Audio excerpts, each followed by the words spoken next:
Everybody. This is the first interview I've done with the Dream Rare podcast. I'm here with Zuby, who is a hip hop artist, entrepreneur, tastemaker, world traveler, Twitter superstar. What's going on, Zuby?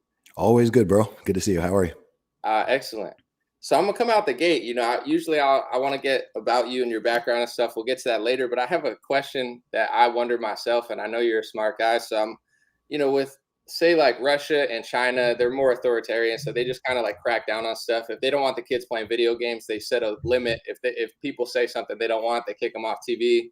In America, it's like we have a democracy, right? It's been great, it's free. But over the COVID stuff, you start to see it's not really as free as they told us it was. So it seems like you're free to be liberal and left wing, but you're not so free to be, Christian or right wing. It's harder to do these things against the narrative. So my question is with America, like, where does this go from here and what's the right solution? We would never want to be authoritarian like Putin, but when someone like Trump gets in office, it seems like they just kind of swarm them, surround them, and then it goes in a different direction than what people originally wanted. What do we do here? Man, I think everything starts in the mindset. And I believe that as an individual and as a society even, people are largely as free as they choose to be and as they want to be. So it's interesting. You just said there that, you're free to be more left or be more liberal, but if you're Christian or you're conservative or whatever, you might encounter more friction. And I mean, while I totally understand where that comes from, this is also the easiest place in the world and the easiest time in society to be whatever it is that you are. I think that people put so many self-imposed limiting beliefs in their mind, and I constantly hear from people that they can't do this and they can't do X when really they mean that they are afraid to do it, or maybe they'll encounter a little bit of friction. People say, "Oh, I can't speak my mind," or "I can't post this," or "I can't say that," or "You can't be a conservative," or "You can't be." It's like, no, you absolutely can, right? There's no legal there's nothing in the law that's preventing you, like there is actually in some parts of the world and in some parts times throughout history. And it's up to you. I mean, even with in the whole past 2 years, for a large part, people have been as free as they choose to be. That's one of the things that's been really bizarre to me, is that you've had individuals who have kind of self-imposed or even inflicted upon themselves restrictions, which in many cases don't exist. So, for example, over the past 2 years, I've been to 8 different countries. And I've had people be like, "Zuby, how are you traveling? Like, you're not allowed to do this. You're not." And people invent rules and laws that don't actually exist, right? There's people like, "Oh, how are you doing this?" I'm like, bro, like, no one is preventing you from. I mean, if you live in somewhere like Australia or New Zealand, then yes, there's a small number of places where they actually said, okay, you're not allowed to travel or you're not allowed to leave the country or whatever. But for the most part, it's like people have been free to move around. People have been free to largely do what they want. Yes, there have been restrictions and there have been mandates, but so much of it is like psychologically self-imposed. And I think that goes beyond the past 2 years. I think that goes in general, especially when it comes to, say, freedom of speech, right? I mean, the USA freedom of speech is protected under the law with the First Amendment, unlike it is in many other countries, by the way. Even my own home country of the UK, it doesn't have the same limits and extents of freedom of speech, say, from a legal perspective. But freedom of speech is largely limited by people's own brain, right? They're saying, "I can't say this, I can't do this, I can't retweet that, I can't share that, I can't say this." It's like, you can, you just are afraid to, Right. right? You're afraid to, and you are letting the threat of what other people may say or what other people may think, you're letting that stop you. And if you want that to stop you, then fair enough, but recognize that that is you who's limiting your own freedom. It's not some higher power. It's not an authority. You have, I don't know, like how many people who are especially more right leaning or conservative leaning are like anonymous on social media platforms, or they won't put up a profile photo or whatever. And it's like, "Oh, it's because I can't do this. I can't do this." Like, bro, you can, right? No one is stopping you, right? You can do it. And that's it. But if you want to hide and you want to be anonymous, look, you're free to do that too. But don't then come to me and say, "Oh, I'm not able to do this thing, or it's like, no, like you're inflicting that upon yourself. And people say, oh, I'll get fired from my job. It's like, bro, unless you actually have like some extremely crazy views, you're not getting fired from your job just because you lean conservative. Like it's not a thing. Half the country, more than half the country, more than half the country has some conservative leanings. So the notion that everyone's going to just be like fired or canceled or deplatformed or whatever just for saying some, general point, I don't buy into it. I think it's largely self-inflicted. Right. Maybe that's why it works, is because they say the nail that sticks out gets hammered down. So if one Hmm. person sticks out, they look like they're so extreme. But when 50% of the office is maybe quiet or doesn't want to say anything, that's how it works. COVID seemed to be a real test of that, where, I never had a PCR test. I didn't travel. I didn't go to events. I personally didn't want one. I Hmm. researched it. I read a book by the founder, and I just felt like if I wanted to take one, I would do it under my own will, but not forced, especially if I'm healthy. To Hmm. me, that was That's really crazy. the test you're referring to. Right. Well, Okay. yeah, the PCR test, yeah, they like shove it up your nose or whatever and Yeah. tell you if you have COVID.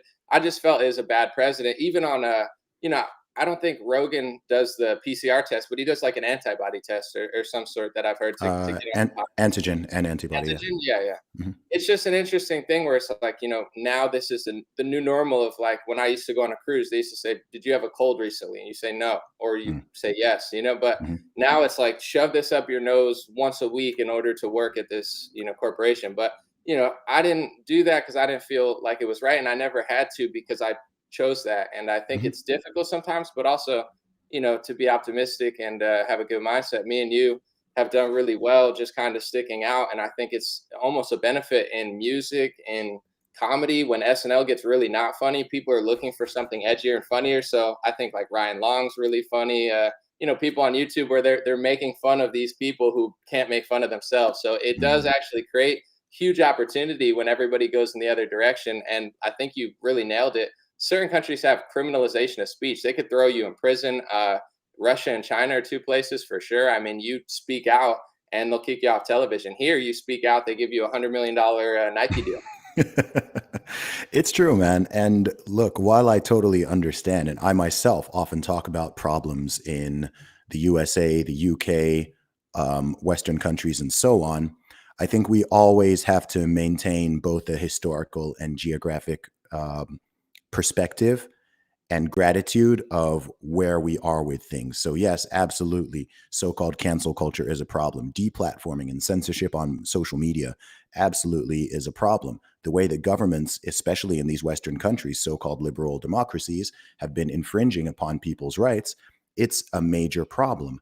However, a lot of these things, especially the latter, can only happen with people's permission and complicity. And that's something that's blown my mind through this entire 2 years, is that all it would take to stop it at any point is people saying no, right? No, I don't want to do that. I'm not participating. This is wrong. And so to me, like, a government is always going to govern, right? People who are seeking power and positions of authority, or who have them, they're not going to they're not going to willingly relinquish control and power when they see that they have a lot of it and they're accumulating more of it.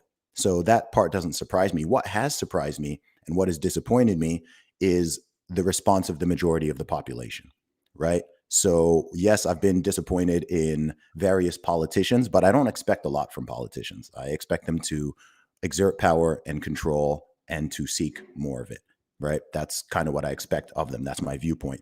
But when it comes to average everyday people, we've seen that people have done a very poor job in many parts of our countries, in many parts of the world, about defending their own freedoms and liberties. They haven't just allowed them to be infringed upon. They've demanded it, right? They've demanded it. They've said no. Like, we want to force people, we want to coerce people to do X, Y, and Z. And that's the part that's been really, really disturbing and concerning to me, because it's revealed that actually we like to live this myth through our entire lives as Westerners, that people care more about liberty than they do about so-called safety and security, or the illusion of it. And it's simply not true. It's not true. It's a myth. If you scare people, they care more about the feeling of safety and security than they care about liberty, freedom, and even human rights. And It pains me to say that because I think our entire lives we were taught to believe that that's not the case. But I think that we've seen that it is. And once there's a threat, once there's a crisis, whether it's real, exaggerated, or imaginary, then you very quickly see how people prioritize those principles. Right. My second question that I have for you is kind of hand in hand with that, where I agree with you, where it's you create your own destiny. It's your mindset. You're holding yourself back. They use fear and things like that to kind of pigeonhole people, but that kind of is the trap, where it's almost like you're self-inflicting the imprisonment. On that note, the media controls the minds of the masses. One of my favorite Malcolm X quotes, he said, they have the power to make the guilty look innocent, the innocent look guilty. That's power. And that seems to be the case with COVID, with Ukraine and Russia. Not everybody takes the bait, but it does seem like a large portion of people do, to the point where maybe the people who don't are afraid to speak out, or maybe they don't care enough. It's just like, well, this is my life and I'm not going to really weigh in on it. Or I'm going to fundraise Ukraine or COVID and Fauci. So how do we counter that, I guess, where I don't know if it's really to blame the news corporations, because I don't even know that CNN and Fox News have that much power anymore. But it does seem like the meme pages and all of, now this new social media, instead of watching the news, people wake up and look at their cell phone. And it's Mhm. almost like they control. I mean, it's not almost like, it is like they control the narrative. So it's like today, Russia, Ukraine. You might agree, you might disagree, but you're going to be talking about it. And I think they use that to really just put a vacuum over the entire space of what people are thinking and speaking. And that's kind of how they control us. So how do we get away from that? Is that something that, enough people are always going to fall for it? Does there need to be a restructuring of media? What do you think about that? It's a great question, bro. My answer to it is going to be both optimistic and pessimistic, perhaps. Now, I think on an individual level, the answer is for people to have conversations like we are having. The answer is to think independently, to be a little bit skeptical, to ask questions, seek different sources, talk to different people of different persuasions and ideas and so on. And also just think, does it make sense? I often say, don't outsource your thinking, right? Don't just let some so-called expert or scientist or pundit or whatever don't just let them spoon feed all of the information and opinions to you. And this goes for me, right? We are both in positions of influence. We both have, over a million followers online across social media. That's a lot. I mean, we're just two guys who do what we do.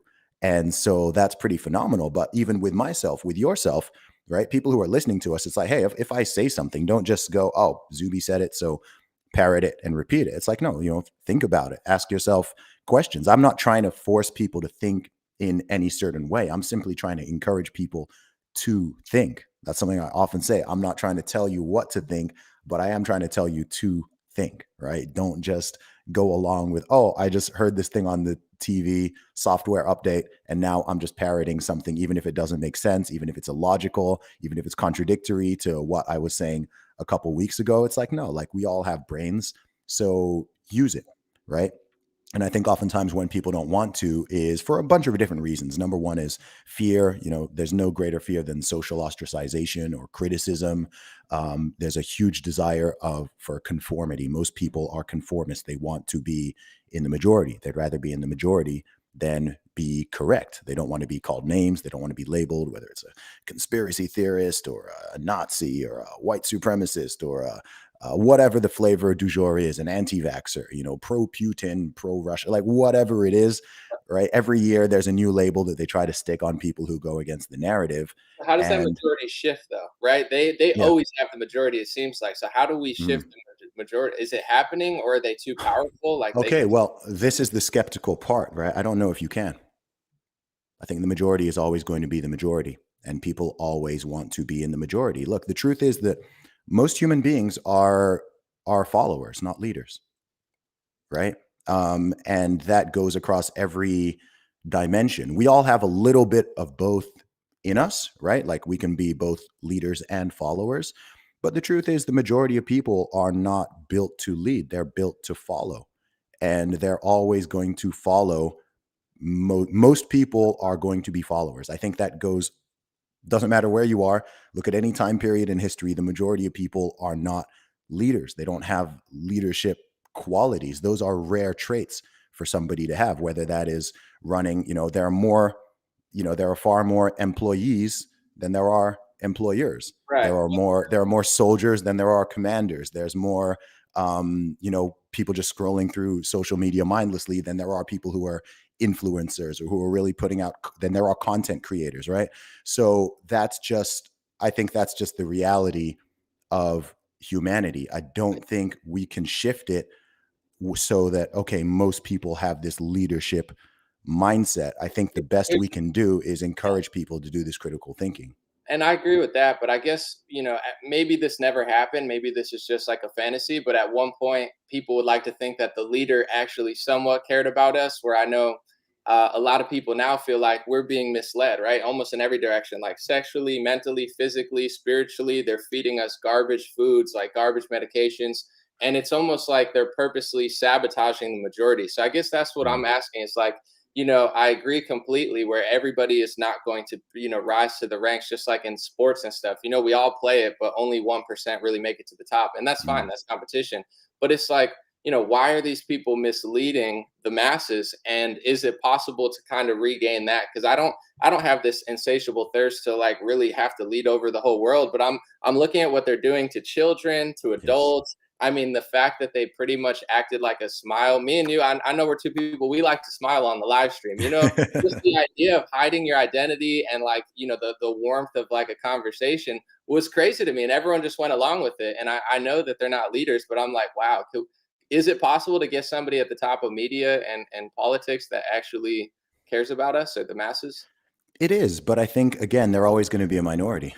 Unfortunately, I mean, we have seen. I mean, look across the USA. Look at state to state. Look at the different governors of different states.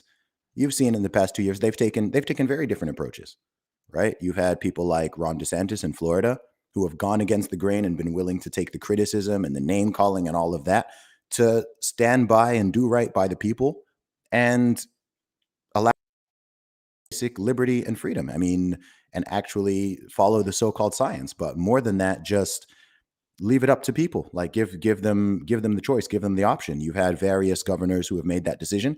You've had others who have had a kind of middle approach. They've had some mandates and restrictions, but perhaps not as intense as some others. And then you've had some that have just gone crazy, right? They're loving this. They don't want this to ever end. They're putting in, they want you to. They're invoking segregation. They're making people show their papers to go to a gym, go to a restaurant, go to a cinema. You've seen this with presidents and prime ministers in different countries around the world. There've been a huge range of different responses. So I think that in itself just shows that, even if someone is in a position of leadership, they're still just a human being. And there are human beings with authoritarian tendencies. Myself and yourself, we don't really have strong authoritarian tendencies. So even though we may have a lot of people who listen to us and follow us, we don't have that desire to want to like force things on people and control people and make them do this and make them do that. Unfortunately, a lot of people do have that mentality. Um, and all of them have been exposed in the past 2 years, by the way, high level, low level, every single authoritarian in society has come out of there. And it's a huge percent. It's a double figure percentage of people with this mindset. What normally keeps it in check is that most people just don't have the power to do anything with it. Right. But when you give people that power or you give them that excuse, you see just how quickly they want to tell you, you put your mask on, you pull it up over your nose. You must do this. You must take that. You have to do this. You have to do this. Right. It's not enough for them to live their life. They want to control other people. Now, psychologically, where does that come from? I don't really know. It's clear that it's always existed in human beings. It's always been there.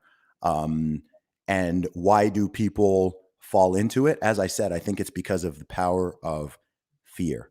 When there is a threat, when people feel frightened, when there's an emergency, when there's a crisis, whatever it is, most people look up. They're looking up the hierarchy for somebody to make them feel safe, protect them, and tell them what to do, right? And for a lot of people, the highest thing to them, especially I see you're wearing your God bless hat, in the absence of God, for a lot of people, it's the state, right? It's the state, it's the science, it's the experts. So to me, it hasn't been overly surprising that those people in those positions can basically say anything and people will go along with it. Because I said before, as they want to conform, There's a penalty, as we've already acknowledged, for not conforming. You're going to get called names. You're going to be attacked. Your character is going to be ridiculed. You might just feel uncomfortable because you're going to be standing out. I mean, this goes across everything. I mean, imagine you got invited to a party and you walk in and you're wearing red. Everyone else is wearing green, right? You feel a little bit, okay. There's something uncomfortable about that, right? You'd feel more comfortable if you're wearing the same color everybody else is.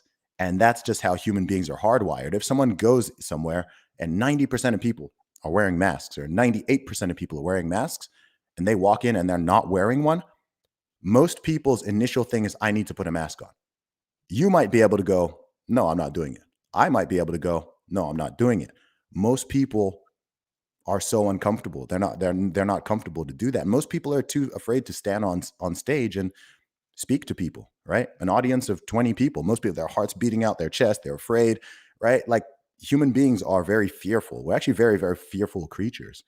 And I think it takes a lot, both in terms of personality, but also in terms of self-development, to get over some of this level of fear. And there's no greater fear, as I said before. Compared to death, the next biggest fear is social criticism, social ostracization, being made fun of in public, being made to look silly, so on and so forth. That's why so many people have a fear of public speaking. It's not that they're afraid of literally speaking. We all speak all the time.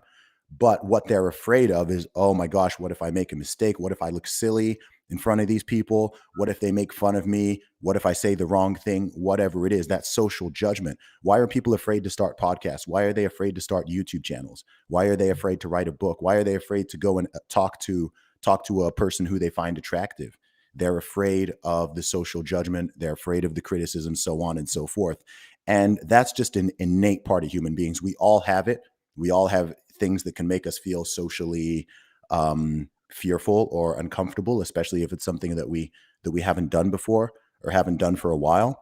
And I think it's an important survival skill, right? I think you wouldn't want to not have it at all.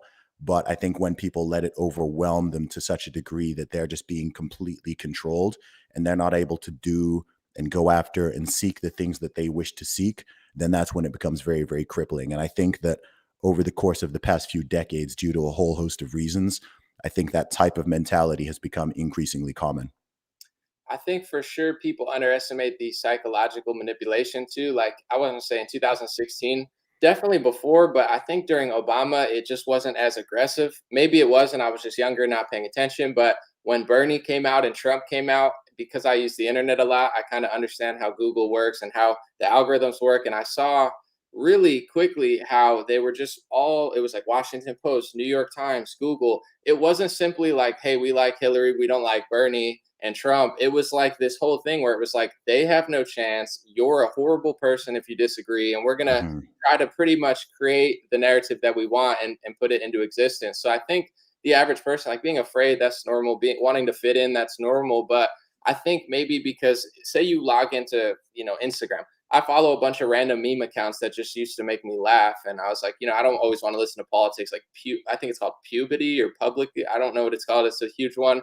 Everything's Ukraine now. They're posting, Zelensky said this, Zelensky said that, fundraiser, hundreds of thousands of dollars. So it's like, I think the average person, you go on Instagram and it's not a big deal. We all do it, but they don't realize that, well, it's like, could this be, they call it a conspiracy, but it's like, there, when you really study it, it's like all of these organizations are really walking in lockstep. Whether you could think maybe they're right and they're on the right page, but you watch how many times they push a fake narrative, they don't care.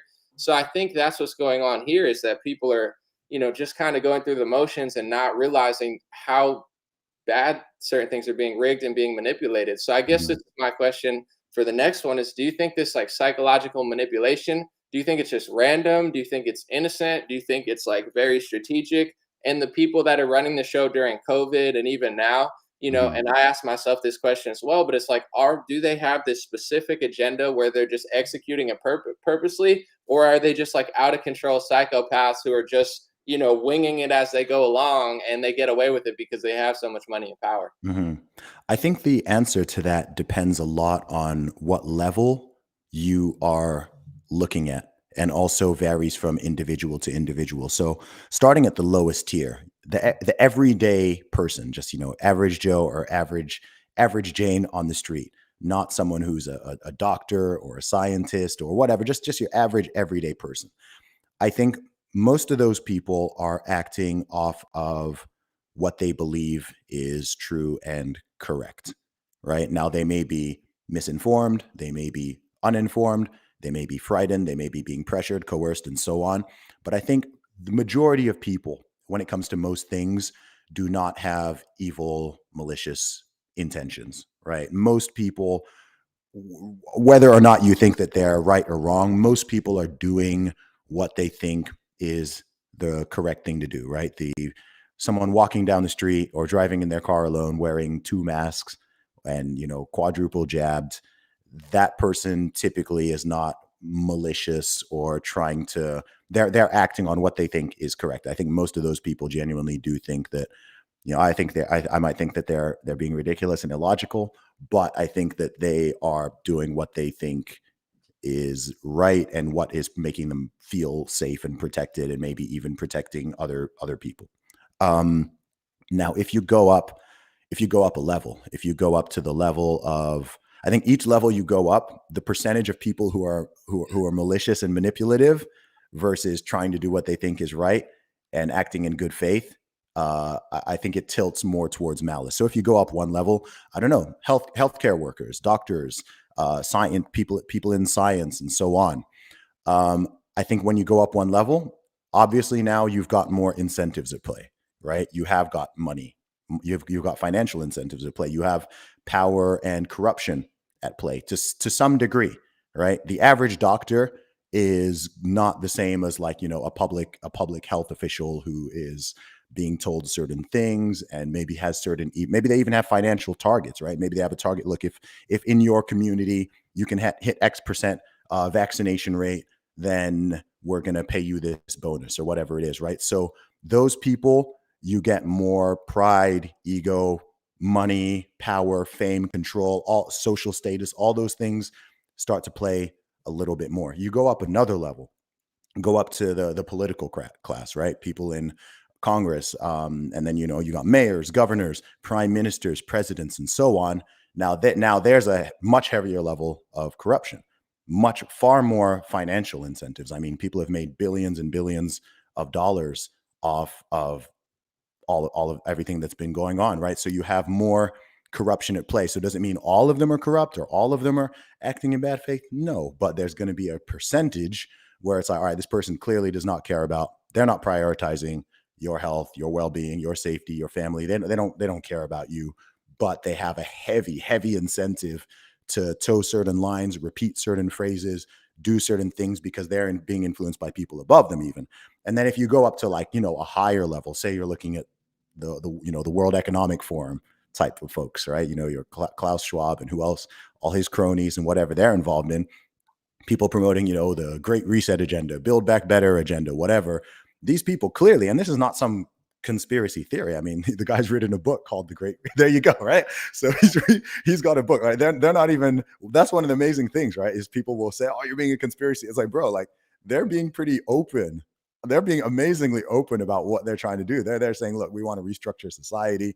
We want to rethink capitalism. We want to link this to climate change and environmentalism. And they've got all of these agendas. And they don't, I think at that level, you're not in the realm of, oh, this is about health and safety and good faith and science and whatever. They're just like, look, we've got this moment, we've got this window and this opportunity to reshape society according to our ideology and the way that we believe things should be. If some people have to die, whatever. If some people get sick, whatever. If people have to get segregated, discriminated against, lose their jobs, whatever, we don't care because we have this agenda. So that's kind of how I think of it. I don't think of it as simple as, okay, all these people are acting in good faith or all these people are acting in bad faith. I think it varies from individual to individual, and the incentives really, really change depending on what level you're looking at. And it also sort of filters downwards because the information starts at the top and the recommendations and the mandates and the laws and all that, it starts from the top and it goes to the bottom. But then once it reaches that bottom stage, you have people who maybe they think they're acting independently, but really what they're saying, their arguments, the things they're repeating, the actions and behaviors they're taking and imposing on other people, it's largely been dictated to them by people above. I'm gonna read a quote from the book. I've been reading it in a second. I think with a lot of this stuff, at least for me, I can't speak for everybody because people think different ways. But I do believe at the end of the day, personally, when you do the right thing, it feels good. When you do the wrong thing, it feels bad. It's like Mhm. I feel like God punishes you more than anybody. You punish yourself when you do something wrong. So, when I do something wrong, no one really has to tell me. Like I could lie to myself, they could lie to me. But at the end of the day, and I'm gonna ask you if you think the same thing, but it's like I kind of know what's up, and it's like, yeah, that's not something you should do, or like, yeah, that's great, you should do more of that. It's like being 500 pounds. Someone Mhm. could say, hey, you look amazing. It's not like you look terrible, but it's like, someone could also come along and be like, hey, you look great, but I'm concerned about your health over the long term because I love you and I want you to be here for a while. And really, the answer, where it's like, it's not like your face looks terrible, but at the end of the day, it's like, yeah, it might be a better idea to get into shape. So, Mhm. do you think it's like that with even, people that aren't Klaus Schwab, for example, like a lot of people that they buy into the fear, they buy into the hate. In my perspective, sometimes that's kind of a cop out where it's like, if life is not great, you could watch a movie, play a sport. I mean, we all do it. I'm not acting like my life, you do something to get your mind off of things, watch Mhm. TV, go do something. For other people, they invest their whole lives into Donald Trump or Putin, and it's like an easy scapegoat. It's not to say that they're great or bad, but it's like, hey, I don't want to think about what I'm doing, so I'm going to live in this narrative and just tweet. So I find that a lot of those people, it's not even just like they're innocent. Yeah, they're not planning the collapse of the world or anything, but it tends to be like a lot of ego, a lot of fear, a lot of lack of self-awareness or self-accountability, where either Mhm. they know that they're lying, or they're lying to themselves, so then they're being lied to, where it's this psychology of like, when you get right internally, you're not mad at everyone all the time. Certain people that used to really like, you're yelling at, you're like, oh, maybe it was me. Maybe they're not great, but maybe I was spending too much time on that. So I find Mhm. a lot of people that drive into that narrative, there's something there where it's something that they're just kind of attaching to ignore real life, truths, etc. Do you think that For that sure. could be true? Yeah, for sure, man. Well, I think you're talking about some pretty deep stuff there, right? You're talking about self-awareness and self-development and keeping your ego in check. And you're talking about some deep philosophical things that human beings are trying to work out and battle through for a very, very long time. And we all have internal work to do. And some of us have done a lot more than others. So even that feeling of having that moral compass where your gut tells you, when you're doing something right or when you're doing something wrong, it kind of keeps your behavior in check and so on. Um, People have that to varying degrees, and it's something that has to be worked on. I think the truth is that our default human state, and I mean the Bible talks about this. I think every major religion talks about this, right? Like our default human animalistic state is very much that. It's quite animalistic, right? We have selfishness, we have aggression, we have lust, we have the desire for vengeance, we have violent tendencies, we have tribalistic tendencies. We have all of these things are innate to every single human being. And so we need to individually strive and put certain structures and ideas in and philosophies in place. This is a big role of that religion has played all throughout history. And even with religion, it's not like it's been infallible, very, very far from it. Um, and so I think this is an internal struggle. We all have these internal battles, and we are willing to put effort into it. And for people who are not, or maybe they're not at that stage yet, they want to externalize their problems, right? I view it kind of having an internal locus of control versus an external one.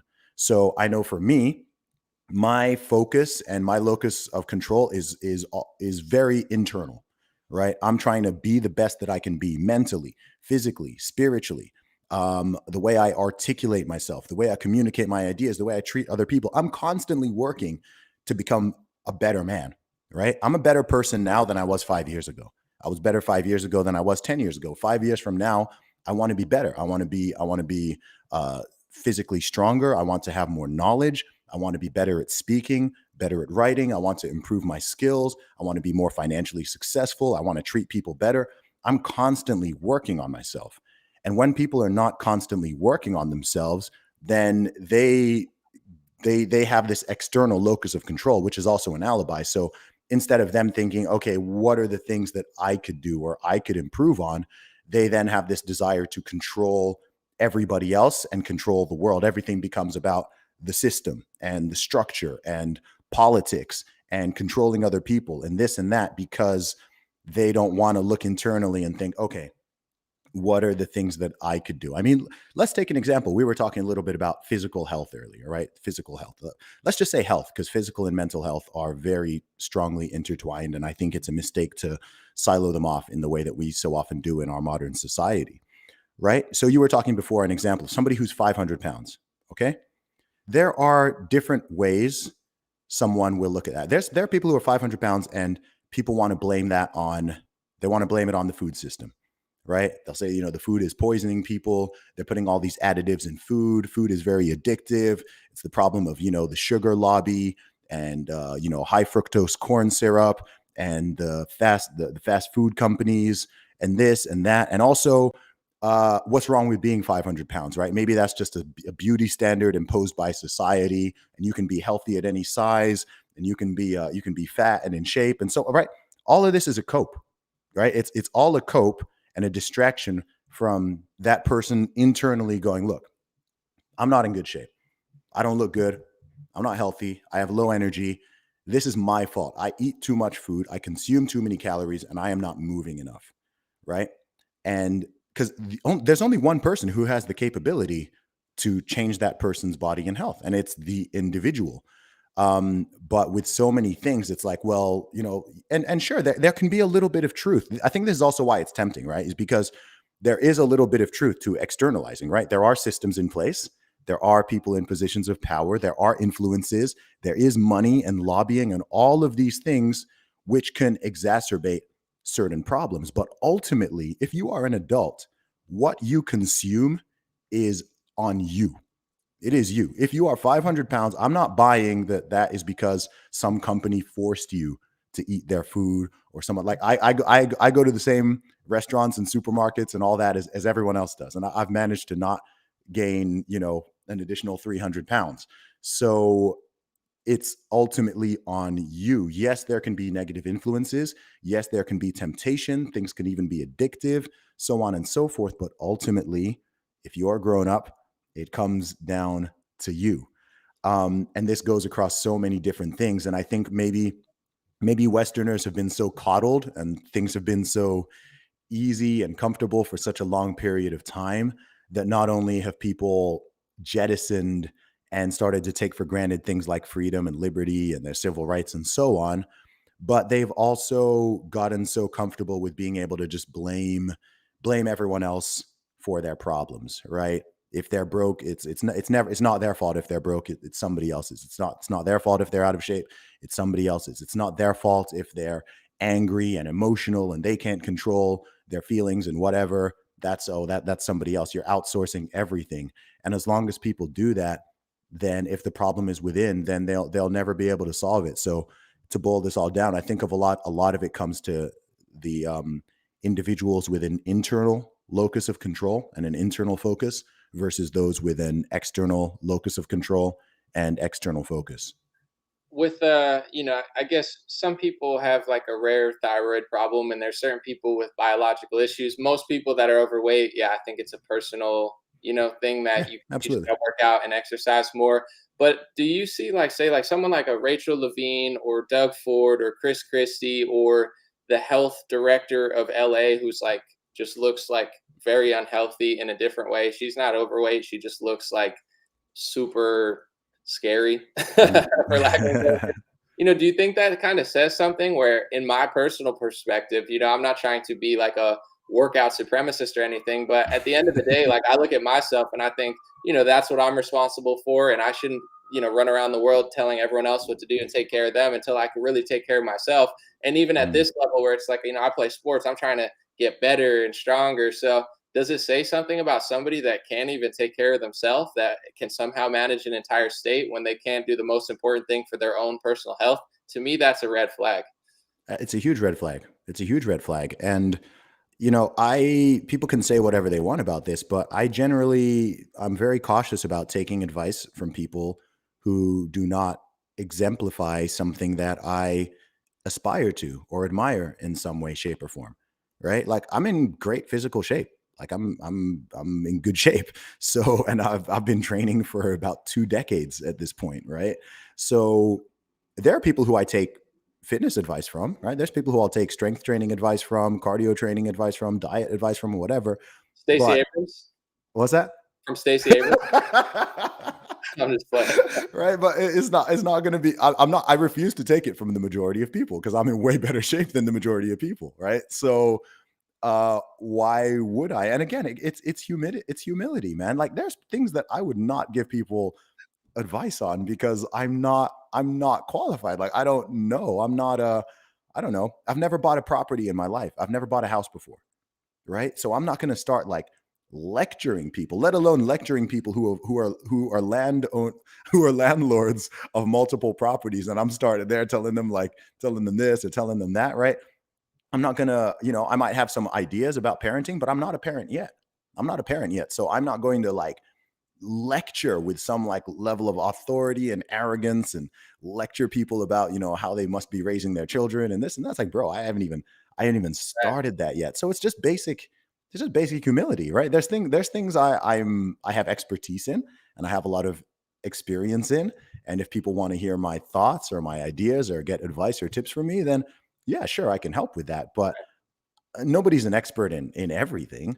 And I think it's totally ridiculous. I mean, there's nothing better than to lead by example. Leading by example is more powerful than words as far as I'm concerned.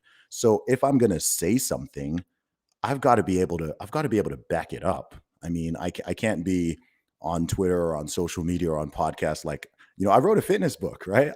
How could I do that? And I'm talking about all this, and then I'm just sitting here in my daily life, and I'm obese, and I'm eating garbage, and I'm not exercising or whatever, and I'm sitting there tweeting, yeah, go to the gym, like lift some weights and whatever. Meanwhile, I'm just sitting there drinking beer and eating Cheetos. I mean, you got to practice what you preach. I think the COVID thing, I mean, I always knew politicians were corrupt, stealing my money, lying, and it's not like it was great. But then with the COVID thing, it's like, wow, like these people are really, and I think gym bros and people like that really got the most ticked off because it's not like people think they're better than someone else. It's just like, you're going to take away the gym, you're going to take away the sports, you're going to take away the beach, and and you look like that. Like the health director of LA, she looks like she needs to go to the beach. You know what I'm saying? And I'm a firm believer personally. I don't wake up and take like a Pfizer pill. I don't wake up and take Advil when I Why have a not? headache. People are taking Advil. Why do you hate science? I mean, it's just like some people are like, I have a headache. I'm like, you got wasted last night. Drink water. Your body's telling you to stop drinking so much alcohol. So, I'll wake up at 9 a.m. sometimes. I'll go to the beach. I'll be doing push-ups on the lifeguard thing. Like, I'm not acting like I'm so great. I'm just saying when you got some disheveled politician telling me you shouldn't go to the beach, that just ticked me off to a whole new level because it's like not only do you not take care of yourself, which is already a red flag in general when you're leading 300 million people, but you're literally trying to prevent people from taking care of themselves, and they shut down children's sports. To me, this I don't even get that much backlash for my COVID stuff because I'm not out here just yelling. I'm like, you took away children's sports and now childhood obesity is on the rise. Like, how do you not feel horrible? Real quick before I forget, this is that book, COVID-19, The Great Reset by Klaus Schwab. I want to read a quote because I highlighted it. Tell me what this sounds like to you as somebody that has a pretty good understanding of like, what's going on in the world. So Klaus Schwab wrote, or whoever ghost wrote the book for him, there's some guys named Thierry Mallert.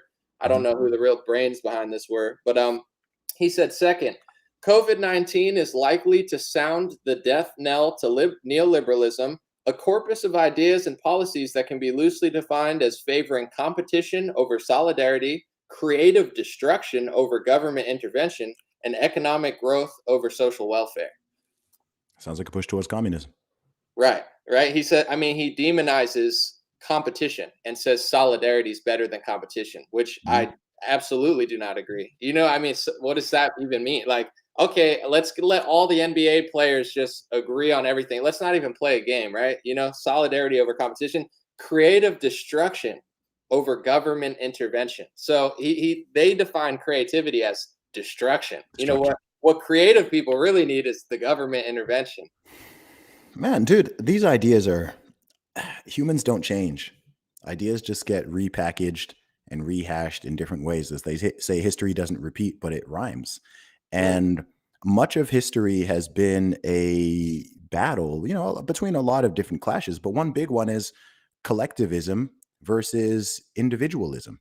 And something that has led to the modern Western world flourishing in the way that it does is recognizing that promoting individualism and defending the individual and doing what's right by the individual is not only good for individuals, but actually it's good for the collective and it's good for the nation as a whole.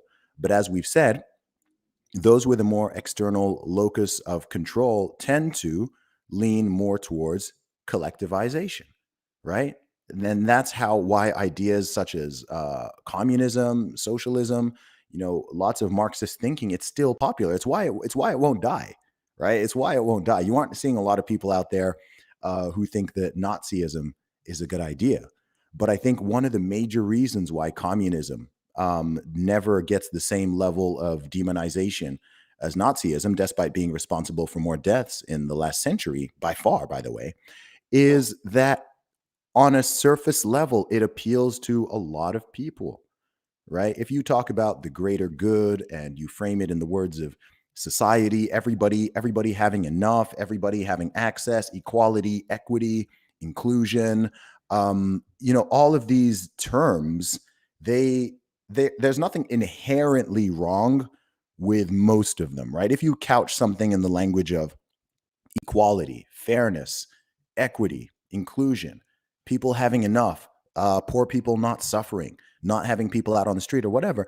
Like people don't inherently disagree with these concepts, right? Even the most right wing person out there typically is not against the sort of basic premise of some of these ideas, but they're very loaded terms and they're things that can mean very different things to different people. Take an example, right? Equality.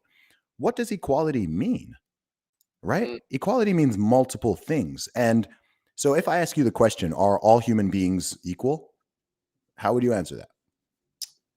5 years ago, I'd just say yes, of course. But now I would say, we all bleed blood. I think everybody deserves the right to do whatever they want. But no, we're not all the same height, right? We're not all the same weight. We don't all have the same color. So Hmm. we're unique. We're different. We Hmm. have a lot of similarities, but no, we're not completely all the same, right? That's Yeah. not. So in one hand, we are say a Christian perspective, in terms of people being equal under God, everyone's life having equal sacred value.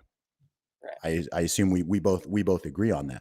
But on in terms of equality, just meaning two things being the same, like we human beings are the least, like we're not remotely equal at all, like not slightly, which is why it was actually such a radical idea to have this notion that everybody should be treated equally and should have equal rights and should be treated like it's quite a radical idea, given that in the other definition of equality we are not the same at all. What does fairness mean?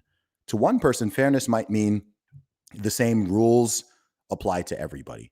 To someone else, it may mean everybody starts at the same place or should start at the same place. To someone else, it might mean everybody should end at the same place, right? That's what people more tend to call equity.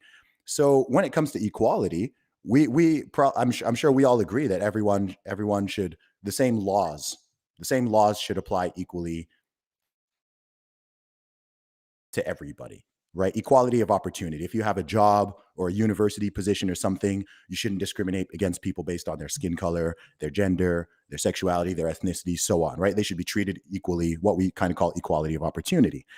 However, when you move into dimensions of like, no, equality should mean that everyone has the same outcome. And maybe, you handicap certain people or you help certain people to make the end result more equitable. So this is the problem, because even when we're just using language, words mean different things to different people, right? You Right. often hear people say, oh, rich people need to pay their fair share of taxes. What does that Mm. mean? Like what does that even fair share according to who?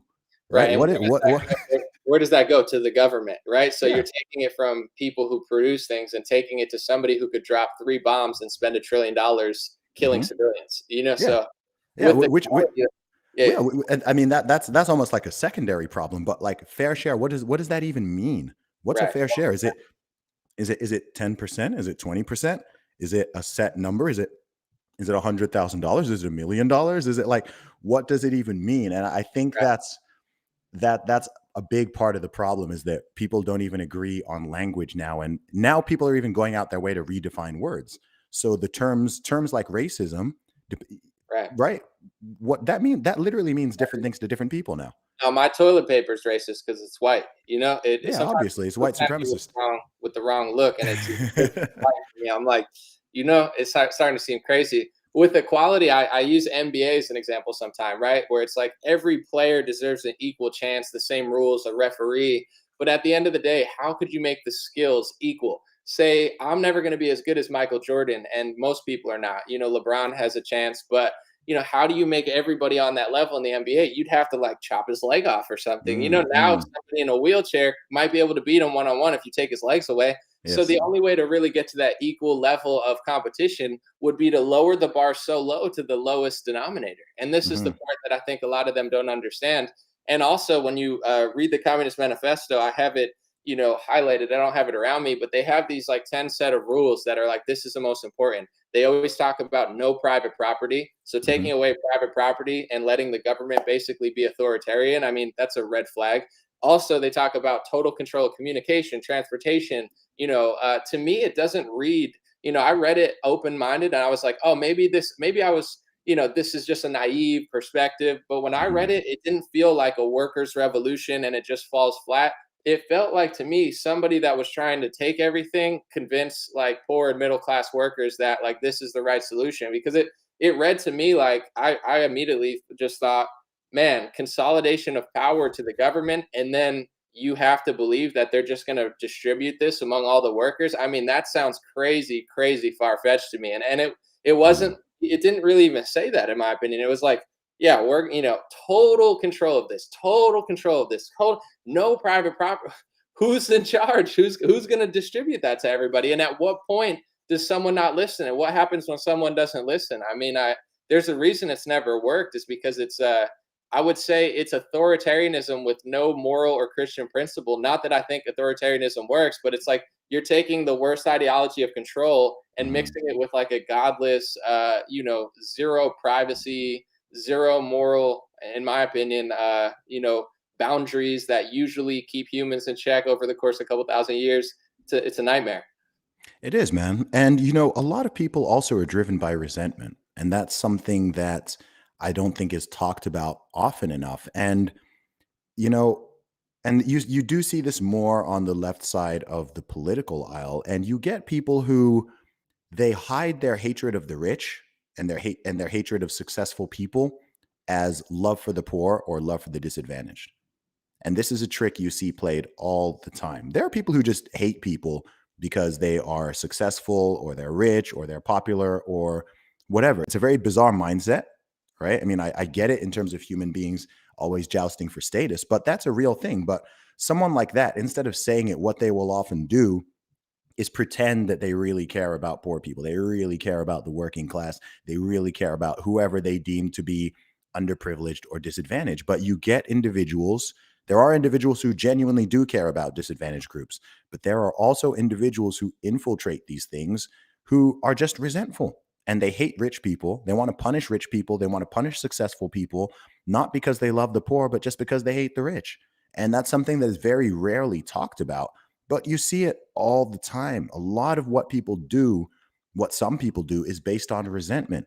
It's based on a desire to seek vengeance. It's not based on a desire for equality or fairness, compassion, kindness, anything like that. It's jealousy, envy, vengefulness, resentment, and it's a shame. But it's something that you see a lot, and people like that are often drawn to certain ideologies or political ideas because it allows them to mask it as compassion. So they can go around and virtue signal and act as if they are, look, I'm going to go put a rainbow flag, hashtag BLM, Ukraine flag, get vaccinated. I'm going to go put all that in my bio, and now I can be an asshole.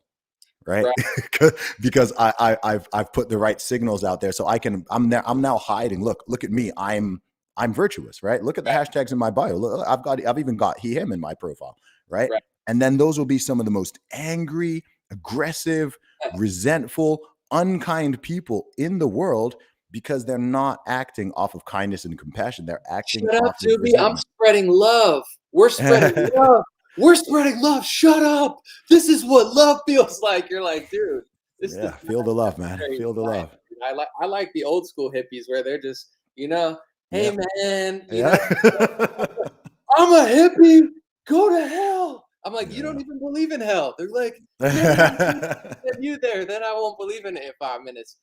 No, you nailed it. I wanted to get your take on Russia and Ukraine. Like, what do you think about that? Because, I turn on Fox News, there's bombs dropping, CNN, every meme page I go to that's like a bipartisan, just like funny page. It's all donations to Ukraine. I don't know exactly who they're going to or like what organization, but what do you think about what's going on? It's not something I've spoken on much publicly, largely because it's a more complicated situation than people would like to imagine. And I don't pretend to be an expert on everything. The Ukraine and Russia have a long running history, with Ukraine being a former part of the Soviet Union. You have the expansion of NATO eastwards over the past decades, which Russia have not been happy with at all, perhaps understandably. I'm against aggressive violence, man. It doesn't matter whether it's on an individual level, on a nation level. It's wrong to attack, invade, violate peaceful people. Period. Right. That's what I believe. I'm opposed to aggressive violence. So I think what is going on over there is sad. My heart goes out to anyone who's been, lost their home or had to evacuate, flee, whatever, let alone been hurt or killed. But in terms of the sort of foreign policy aspects and the geopolitics and everything like that, I know what I've heard from other people, but I don't have like a strong opinion of like, okay, this is the solution or this is what should be done or anything like that. If I said that, I kind of just be talking out my own butt. So I'm looking at the situation. I'm also not, I also haven't spent a huge amount of time, to be honest with you, going through it all, because especially after the past 2 years, like I'm just a little bit like I've been using my voice a lot to talk about various issues. And with this one, I'm like, man, I don't really have a lot of intelligent insight or knowledge that I can add to this. Maybe I can later down the line, but at this stage, I don't know. I just know off my principles, I'm opposed to aggressive violence. I'm opposed to aggression towards peaceful people. To me, that's wrong. Diplomacy, discussion, conversation is the way forward. I think in any conflict, because the only other options are physical violence and some type of separation or segregation. So I'm always for the nonviolent solution. How that manifests, where that goes, I don't know. I don't know more than anyone else, really. Right. Well, no, that's a fair, humble answer. I think the world would probably be a better place if everybody felt that way instead of jumping headfirst into it. I did a video early on because I felt the same way. Like, especially the first couple days, I've learned with any like police video or, like it's all out of context or there is no context. So I've made that mistake before. So I'm like, I'm going to chill with my heavy opinions until I learn more. And, I saw so many people share these stories like Snake Island, Ghost of Cave. And, I didn't say anything, even with Jussie Smollett. Like, it sounded fake to me, but I wasn't going to say it because I'm not, now that I have a voice, I'm not trying to end up in Newsweek, Washington Post, like he lied about this, he downplayed it. I'm not afraid of the press. I don't like to lie. And if I don't know, if I wasn't in Chicago, how am I supposed to know? But it sounds a little fake. But then when it's fake, you're like, oh yeah, I'm glad I didn't speak on that. So a lot of these stories coming out of it, people are so gung ho about it. That's been my take. And I think even having the take that you have and maybe mine a little more, but I've been very fair about what I don't know. People perceive it almost as if like you're on the other side. And that's with everything. It's like, well, of course, man. this now, then you support him. And it's like, no, it's actually wise to just take a few weeks and also be fair about both sides. Where Yes. America's not perfect, NATO's not perfect, Russia's not perfect. I wouldn't personally want to live there. So it's more complex than I think Instagram will make people believe. Of course, man. And I think a big problem in society that we're experiencing is people wanting to overly simplify complex things and overly complicate simple things. I think the best latter example is the whole issue about gender, and the former is pretty much everything else, right? They just want to boil it down to a couple of slogans, or good side versus bad, and it's that simple. You're Which pro gender this are or you're you? anti this. There's nothing in the middle, right? But then all of a sudden, gender is a spectrum. So I think that's an issue, and I think in the age of social media, especially with being someone who has a big platform, is there unfortunately, at least in terms of like clout and likes and vanity metrics, speed is often more rewarded than accuracy. I think this is a problem in all forms of media, which is that people want to be the first person to have a take or to speak out on something, or everyone wants that take, right?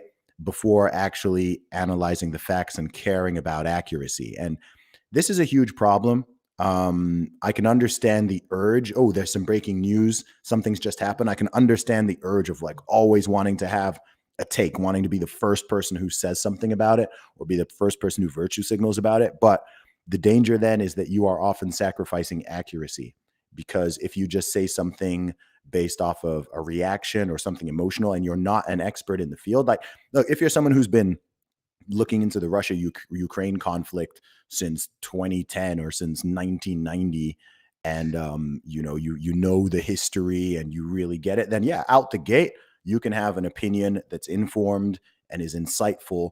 But look, there's people now who have a Ukraine flag in their bio and are putting out all kinds of takes, and they didn't know where Ukraine was 2 weeks ago. They couldn't have identified it on a map. For sure those people exist. They literally did not know where the country was. They'd never heard of it. They don't know anyone from there. They know nothing about it.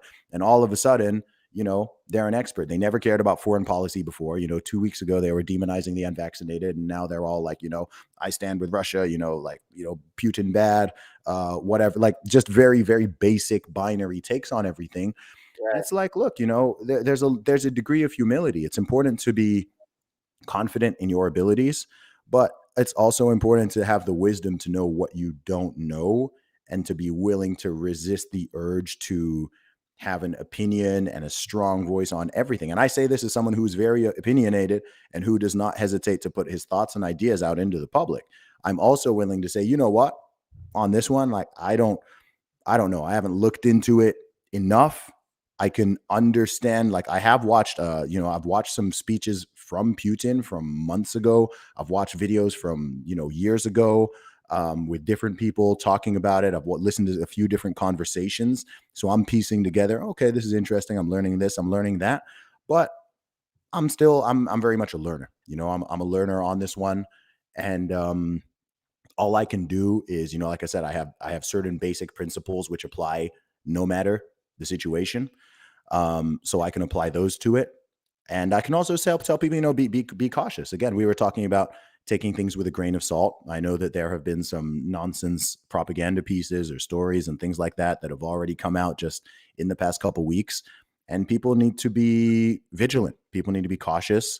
Don't just watch a 10-second clip of a video which starts abruptly and ends abruptly and draw crazy conclusions from it. You've had people putting up scenes from films and then people saying that this is something that's going on in Ukraine, or videos from years ago, and people are like, oh, this is from here, or maybe it's from another part of the world. Like there's all types of crazy stuff going on out there. So people just need to be cautious, keep their emotions in check, and if you're going to do something, I guess do things that actually have some type of impact. If someone wants to make a donation, or support a family out there, or whatever it is, like I don't know the best way to help people all the time in these situations. But if you're going to do something, I'd encourage people to do something that's tangible, rather than something that might make them temporarily feel good and look good for a moment. But if you want to help people, do your best to actually find out how you can help people. Right. The best way I believe is probably just to give me money and I'll look into it for you. So if you're showing in Ukraine, Zelensky, just funnel it to me and I'll invest it in someone. No, I'm just kidding. But jokes aside, I appreciate your time. I wanted to ask you one more thing, and Sure. thanks for your perspective on all this. It was great. I know that you said you lived in a Muslim country. I'll let you say what country that is because I kind of forget off the top. I know you've lived in England. I know you're now living in America. Can you tell me what the pros and cons of all of them and what you think Muslim countries got right versus, I don't know if you could call this a Christian country, but what was once a Christian country? Like, what did we both get right in your opinion, or what do you see? Man, that's a great question. So I grew up in Saudi Arabia. I lived in Saudi Arabia for 20 years. My parents used to work out there. So there are a few things that annoy Americans, especially, but even Brits more than me, saying anything positive about Saudi Arabia or the Middle East, because again, people like to have very binary thoughts and opinions on these things, and people actually like to be honestly, quite bigoted and ignorant when it comes to the situation. So, in terms of pros and cons, like this could be a whole podcast in itself. But I think that there are certain things for sure that any culture and society and any nation can learn from other ones. Um, One thing for sure is family. The value of family and communitarian spirit. People looking after each other. I think this is something that it still matters in the West. Of course, I don't want to make it sound like the West has completely lost its moral groundings or something like that. But family values have been really hammered over the past few decades. The value of marriage, the value of people staying together, raising children together, teaching children certain moral values, having this sense of family, sense of community, looking after each other. Because also, by the way, when this breaks down, again, stuff tends to go up towards the governmental level, and people are now expecting the government to be their daddy and to be their mommy and to look after them through their entire life and to solve every problem. Whereas in the past, these we'd have structures and communities which didn't require the government for everything. So I think that's something that a lot of developing countries in general, and certainly I'd say Middle Eastern countries, do better than a lot of modern, more secular Western countries do now. Also, in terms of I guess protecting children in certain ways from different ideas. I think there's a big problem going on, especially in the U.S., where in a lot of these schools, kids are being taught stuff that is really not. It's really not age appropriate. I think it's outright immoral. I mean, there's no drag queen story hours going on in Saudi Arabia for sure. Um, but then, in terms of, we were talking before about equality under the law, people keep treating people equally, fairly, like giving people a certain level of freedom. Of course, these are things that the Western world does better than other parts of the world. Certainly Islamic countries, right? Things like freedom of speech, freedom of the press, all of these things. As much as we've lamented that they've been infringed upon in the West, those values still are there, and we have the right and the ability to have conversations like this and to access information across the internet and so on and so forth. So that's like a really and then of course just the treatment of individuals, right? Regardless of your race, religion, sexuality, gender, so on and so forth. Same rules apply to everybody, same laws apply to everybody. uh Treating people fairly, no discrimination. I think these are things that the West certainly does better than other parts of the world. So I think, there's a healthy balance to be had between what we call conservatism and liberalism. And there are nations and places that go too far, too extreme in one, and there's nations and places that go too far and extreme in the other one. And I think human beings in general struggle with this balance between, as we said, individualism and collectivism, liberty versus control and safety. Um, and it's a tricky one, because it matters the moral structure.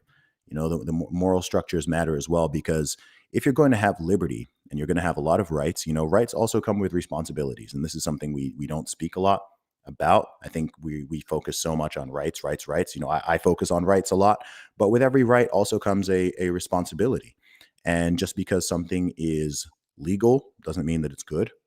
There's a flip side to that as well. Just because something's illegal doesn't necessarily always mean that it's bad. But people need to have self-control. People need to have principles. People need to have values. People need to have things that they strive for.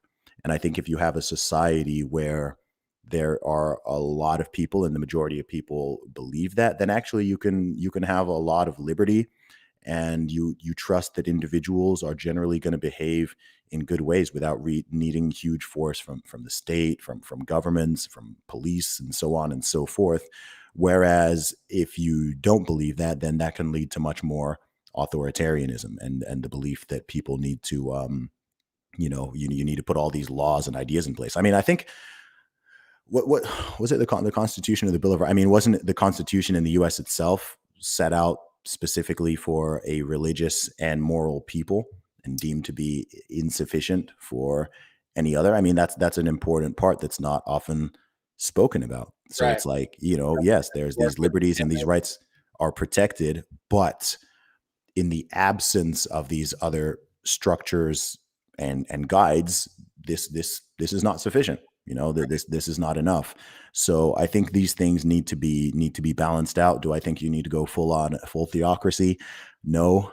Do I think you need to go full anarchy? No. I think there's a healthful balance to be had, but I think it's important for people to also just be humble and to recognize that most things and places and systems and societies, it's rare to find something that's like all good or all bad, right? Even if you think that the way a certain country or government or society or culture behaves in certain aspects, even if you strongly disagree or even think certain things are immoral. By the way, there's no society, I can't think of any society where there's certain things that are considered acceptable or things that are like allowed. There's no society I can think of where I don't think there's some stuff that I have huge moral issues with. right. I can't think of any country which does not have certain ideas or things that a lot of people believe or do or whatever that I do not personally find highly, highly immoral. Right. I can't think of one, right, And at even in all. like Sharia law countries, not everybody's following it, right? I've heard the stories of like, the rich kids and stuff. They be wilding to the side, like they because it's like certain people are suppressed. Some people are very godly, but other people stray and they Mhm. start just doing stuff under the table, so to speak. I Of guess course. this is I want to follow up because I don't know the answer to this, but say with Sharia law country that goes hard versus like a Western country, is there a way to have a balance and get the best of both worlds, or do you think the hardcore Christian pastors are right when they say it's a slippery slope? They say, you let gay people get married, then it's going to lead to this. And it did. I don't know if that's why it led to this, but I would say 10 years ago, I'm like, you guys are too hardcore. Now I'm like, Mm. I mean, it did lead to everything he said it was going to lead. So is there a way to balance both? Or is it like the only way to cut out the degeneracy is to go full Sharia law or like Christian nation? Is that the only way to really end drag queen story hour, or is there a healthy balance that the West will find in the future? Man, I would like to think that there's a healthy balance. And I want to say that, I think the West peaked, at least temporarily peaked. I want to say in like the late 90s to early thousands. I think that's True. when there was like, things were not perfect, far from perfect. You're never going to achieve perfection. But I think the pendulum was around the middle. And I think we're living in an era of overcorrection and things have swung too far another way. Also, I think that we're maybe reaching the peak of that. I think we might be reaching peak clown world, and things are going to start swinging back more towards normalcy without necessarily needing to go too far to another extreme, which brings a whole host of problems. So I think people struggle with balance. There's 8 billion people in the world. We are all different. We have different ideas, philosophies, moral principles to some degree. We have different religions. We have different political systems. And it's messy, man. It's always going to be messy. Just in the USA, there's 330 million people, all types of diversity, people from different countries, different backgrounds, different experiences, different social classes, races, ethnicities, religions, genders, sexualities, personality types, right? Everyone is an individual. So the best you can do is try to create something that broadly works for everybody. Are some people going to be dissatisfied? Yes. Are some people going to want more of this? Yes. Are some people going to want less of this thing? Yes, but it's messy. Liberty is messy. Freedom is messy. This is one of the first things that I will admit, right? I'm a big advocate for liberty. And people are, yeah, but there's this and there's that and there's this exception and there's that. And it's like, bro, I understand. Like, I get it. Liberty is messy. Liberty can feel a little bit dangerous sometimes, right? It does allow people who are extremist to maybe take advantage or game the system. However, I think it's better than the move towards authoritarianism. It's better than the move towards tyranny and top-down control, where it's like, okay, well, and who do you trust to do that? Nobody is an angel. We've discussed this many times, right? Who do you trust to be able to, just in the USA, is there any person in this world who you trust to just like have unbridled power over 330 million people? No, right? So as good as people's intentions can be, yeah, as good as people's intentions can be, then it just doesn't work. It's tricky, man. So I think the answer is that there is a balance, but even the balance is far from perfect. I think that's the reality.